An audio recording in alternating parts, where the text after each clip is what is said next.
Hi Kevin, happy Halloween. So today I'm going to talk to you about modular arithmetic. This is going to be the precursor, the one before I talk about divisibility rules. Modular arithmetic, the only thing scary about this is the name's long. It's actually really easy, and this is a weird looking sign, but this is actually a congruency symbol. It is meant to be written like this. So the way that you would read this setup is n is equivalent to r in mod d, where n is a whole number and r is the remainder when divided by d. D is also a whole number, r is also a whole number. I actually think this works fine not in whole numbers. If you like, the mathematics behind it works out, but I've never seen n and r not be whole numbers. So for practical reasons, we're just going to pretend they are. There's really not a lot to modular arithmetic other than just going over some examples so you can kind of see how it works. So we're going to go 107 to mod 6. So basically we want to find the remainder of 107 when it's divided by 6. So that would be, when you divide 107 by 6, 107 equals 6x plus r. And r is what we're looking for here. So divide by 6, 1, 47, 7, that's 42, so you get a remainder of 5. So 107 is equivalent to 5 mod 6. And then negative 2 mod 11. So how do you divide negative 2 by 11? You could say this is equivalent to negative 2, of course, but we would like r to be a number between 0 and d. That's the most simplified version, so that's what we're going to do here. And so for negative 2, how do you get negative 2 to something that is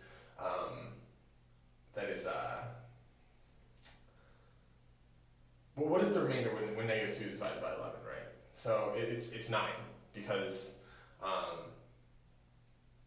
it's 0. It's negative 1 plus 9.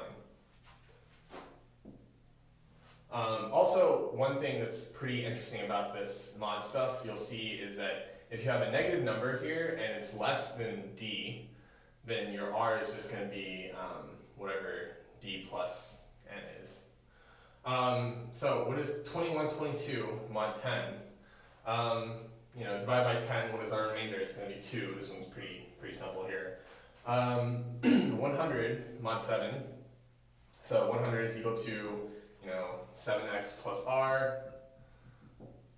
Oops, not 2, sorry. Oh, it actually is 2. Oh, it actually is 2, that's funny.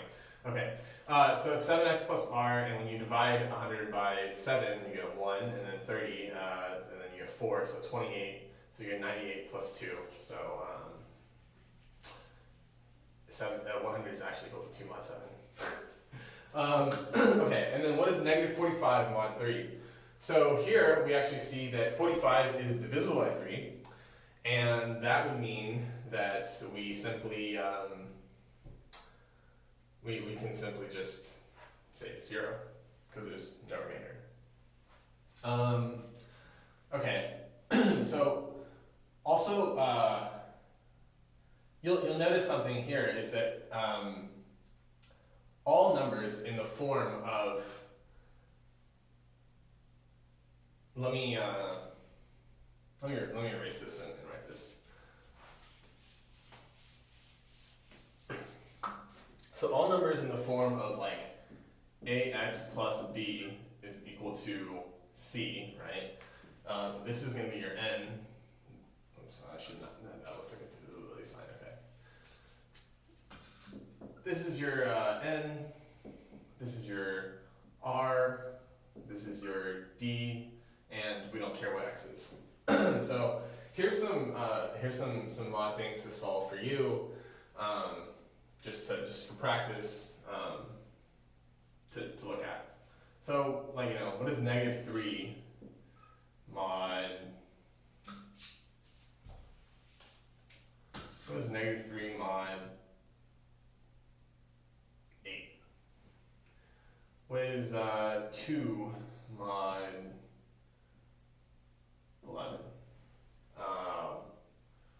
What is 137 mod 2, and what is negative 9 mod 5.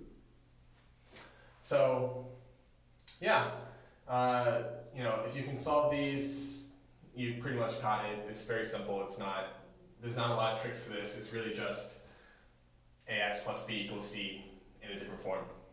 So, yeah, happy Halloween. See you next time.